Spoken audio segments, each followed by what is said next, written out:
Cari genitori, grazie ai fiori che mi avete mandato. Li ho adorati, ma sono distante. Io ho sempre voglia di ricevere nuove lettere, magari tutti i giorni. Ma quando le leggo, tante volte, mi vengono le lacrime agli occhi.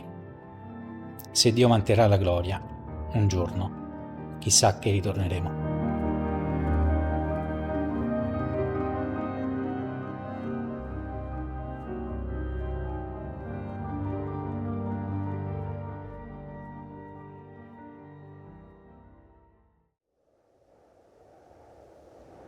Dal maggio 1915 al novembre 1918, la Grande Guerra esige 650.000 morti tra i soldati italiani. Circa 15.500 vittime al mese, 517 al giorno, 22 all'ora. Quasi un decesso ogni 3 minuti. Troppi, persino per l'imponente macchina militare che non riesce a recuperare e seppellire tutte le salme dei caduti. Solo al termine del conflitto, lungo tutta la linea del fronte, si cerca di restituire ordine al lutto.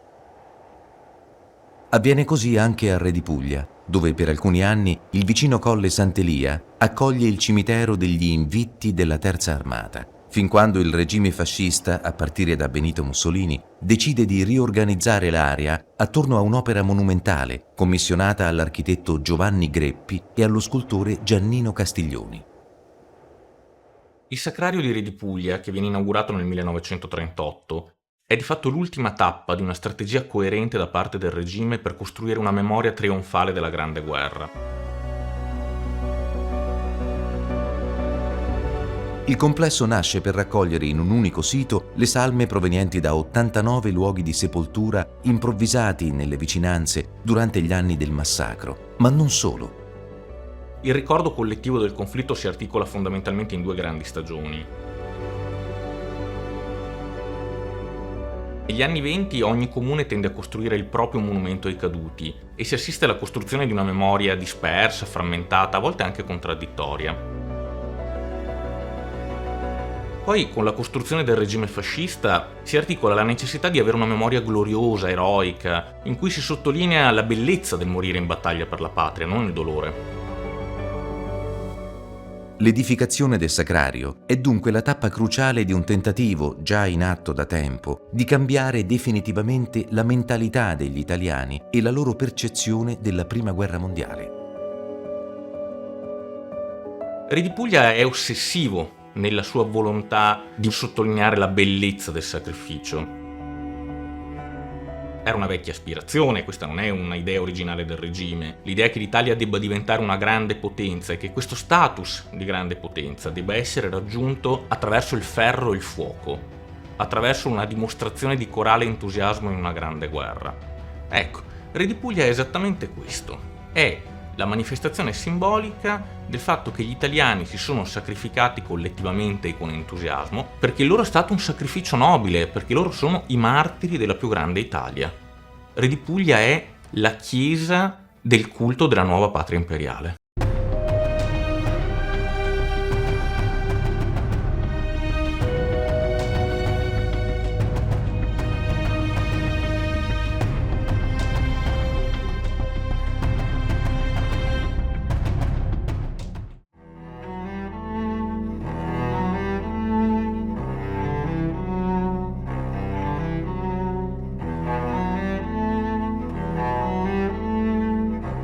Oggi, grazie al lavoro svolto per anni negli archivi della memoria, molti soldati morti o sopravvissuti alla Grande Guerra hanno non solo un nome, ma anche un volto e una storia da raccontare.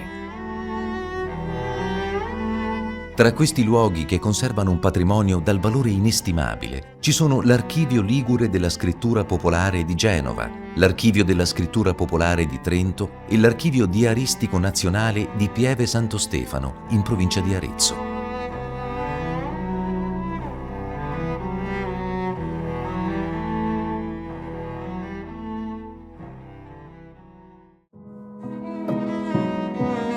All'interno delle trincee lo spazio abitabile è minimo. La larghezza varia da mezzo metro a qualche metro. Si dorme sulla nuda terra e in terra c'è il caos. Il fango e i sassi si mescolano a stracci, gavette, fiaschi rotti, scatolette di carne, ferraglie, fucili, caricatori, cartucce, sacchi di terra, elmetti, vanghe, picconi, zaini, tascapane, giberne, mantelli.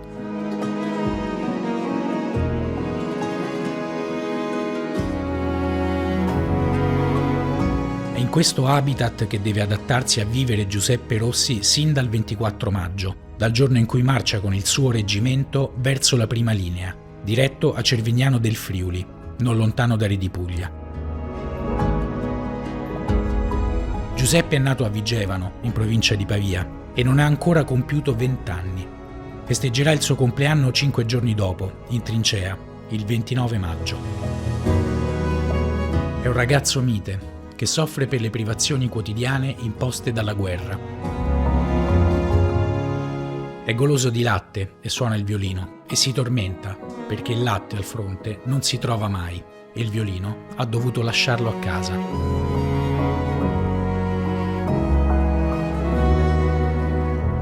Strada facendo giù un temporale e ci rinfrescò bene. Arrivati sul posto in un prato ci mettemmo a dormire nell'erba tutta bagnata, come le bestie, perché a mezzanotte si doveva partire. A mezzanotte il rancio, pasta e carne. Io di tutte e due non me ne toccò neanche una. Riguardo il mangiare era peggio di quello dei maiali. Poi c'era la carne, c'era da tirare come un mulo e se si guardava non si doveva nemmeno mangiarla. La gettavano giù per terra e poi dentro nelle marmitte. Poi quasi sempre 2 ranci con 2 ore di intervallo uno dall'altro e poi per 36 o 48 ore non si vedeva più nulla. La pagnotta era sempre tutta ammuffita, che non si poteva neanche mangiarla. Era una vergogna. Bisognava saltare i pasti come i cammelli. Poi per l'acqua tante volte si prendevano i fossi. La guerra è appena cominciata, ma Giuseppe corre subito, col pensiero, al giorno in cui finirà. Al termine del giugno 1915 scrive alla madre: Se Dio provvederà, verrà un giorno che ci rivedremo. Quel giorno mi farai un gavettone di caffè e latte e io lo mangerò tutto. Poi starò a casa un mese a rinforzare le ossa. Ma chissà quando sarà, e poi speriamo. Quel caffè e latte Giuseppe non lo berrà mai. L'Italia ha deciso che è arrivata l'ora di passare all'attacco. Il 23 giugno 1915, a un mese dall'inizio ufficiale della guerra, il generale Luigi Cadorna, comandante supremo del Regio Esercito, dà il via alla prima grande offensiva sull'Isonzo contro gli austro-ungarici.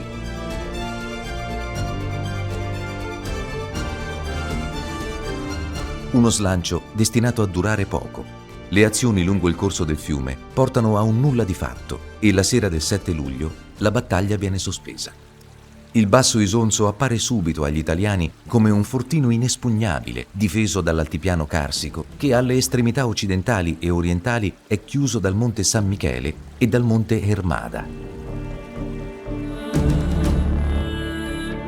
Al termine della prima battaglia dell'Isonzo, le perdite italiane, tra morti, feriti e dispersi, ammontano a circa 15.000 uomini, quelle austro-ungariche a circa 10.000.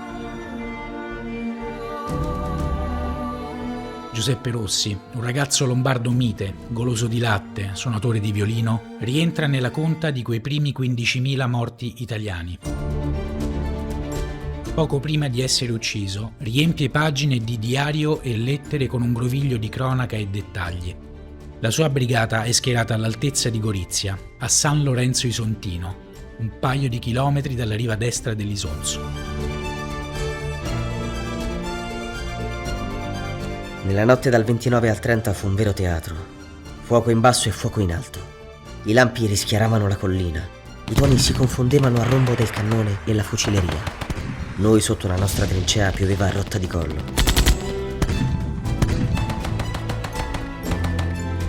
Poi alla mattina la nostra artiglieria aprì un vivissimo fuoco.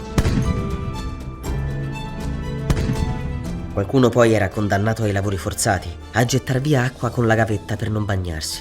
Qualcuno poi si metteva la mantellina e usciva fuori per paura delle volte di non restare seppellito sotto. Gli shrapnel passavano sopra a noi, fischiando. Poi da tutte le parti nell'aria si sentivano scrosciare. Parevano gatti.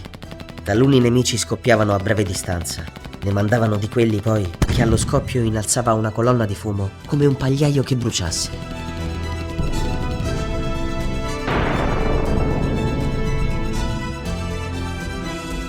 La notte dal 30 al 1 luglio dei continui attacchi di fucilleria sull'Isonzo, colpi di cannone, mentre i nostri riflettori, come una lingua di fuoco, perlustravano tutta la parte nemica.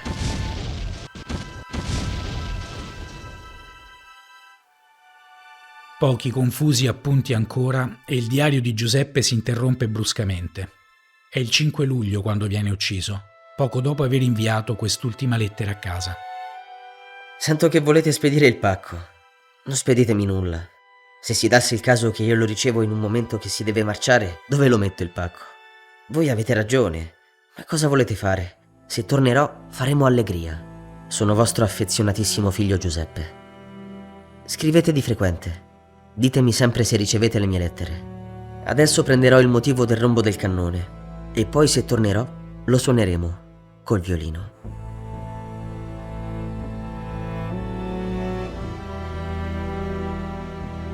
Giuseppe Rossi riposa oggi a Re di Puglia. Ogni giorno un raggio di sole sbatte sopra alla sua tomba e illumina una scritta scolpita nella roccia carsica, invitandolo a rispondere a un appello, presente. Ma all'interno, c'è da scommettere, la sveglia la dà il suono del violino e il tintinnare di bicchieri ricolmi di latte.